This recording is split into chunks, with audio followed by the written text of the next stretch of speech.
Welcome to the Edit Room with Maria Marauder, a channel dedicated to video editing for beginners. Today we're going to learn how to do a video postcard in Final Cut Pro. The postcard effect in video editing refers to a visual treatment or filter that emulates the look and feel of a postcard. This effect can be applied to videos to create a nostalgic or vintage aesthetic, reminiscent of old-fashioned postcards. Here's how we do it. Step 1. Import a video that shows the place the postcard should supposedly come from. In this case, let's choose this serene video of Boracay. Step 2. Add a text overlay.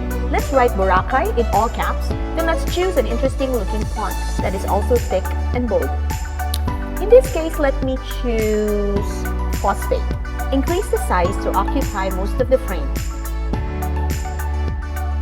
Adjust its position. Let's also adjust the scale in the Y, meaning the font will increase in its height.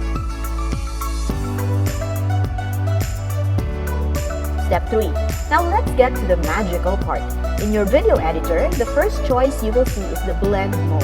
Click on the menu arrows, then choose Stencil Alpha. And boom! You have magically masked your video with your text. Step 4. Right-click your mouse and click New Compound Flip. This will group the text and the video together. Now, let's add the text Philippines under Boracay. Let's follow the same steps.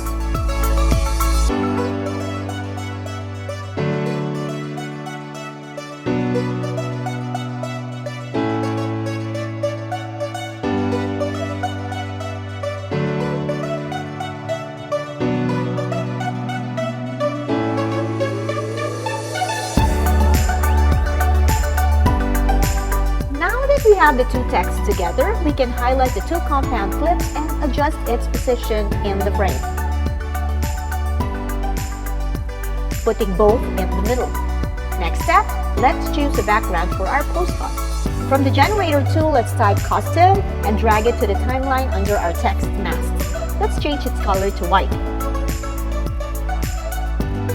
Let's grab another Boracay video as our background. Let's choose this sunset video for contrast.